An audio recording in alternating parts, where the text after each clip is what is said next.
Dneska som tu po 3 týždňoch a ideme sa pozrieť na výsledky môjho podpazušia. Chlpy tam nemám, takže uvidíme, ako to dopadne. Tak dnes sa stretávame teda 3 týždne po prvom ošetrení a skontrolujeme si teda pazušky, ako to vyzerá, čiže pozrieme. Toto je super. A toto takisto, výborne. Tuto vidíme ešte, že niektoré chlpky ešte vypadávajú, tie bodky, ale vyzerá to výborne. Áno, ja som veľmi spokojná. Stav podpazušia u klientky je perfektný, žiadne chlpy tam nemá. Ako vždy nám klientka trošku neverila, že bude mať ten komfort hladkej pokožky už po prvom ošetrení, že naozaj nebude musieť používať tú žiletku, ale naozaj vďaka technológii Candela je ten komfort hladkej pokožky už naozaj po prvom ošetrení. Takisto sa veľmi teším, že to pomohlo aj na ten ekzém, aj keď ako primárna liečba to nie je, skôr je to v súvislosti s tým, že sa faktory, ktoré spôsobovali dráždenie pokožky, odstránili, to znamená holenie.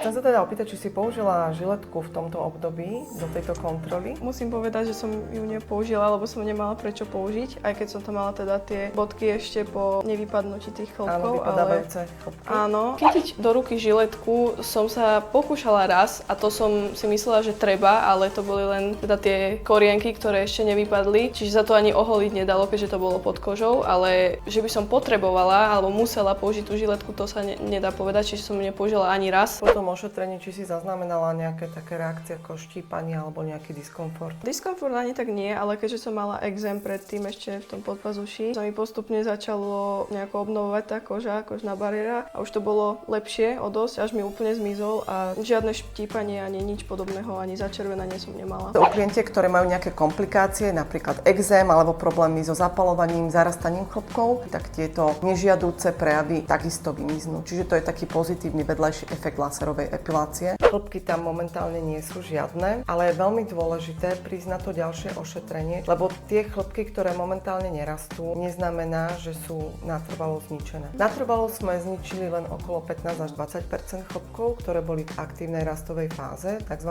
Anagéne. Všetky ostatné sme ako keby len poškodili a keď tie nedostanú ďalšiu dávku toho laserového svetla, tak bohužiaľ tie chlpky zregenerujú. Čiže ak chce klient naozaj trvalý efekt a investovať do toho čo najmenej peňazí, je naozaj dôležité podľa pokynov dodržať intervaly ošetrení pre každú danú lokalitu. V tomto prípade podpazušie je to každých 6 týždňov. Každá žena by prijala takéto výsledky. V ďalšom videu môžete vidieť proces teda druhého ošetrenia a sama som zvedavá na výsledok, takže neváhajte a sledujte.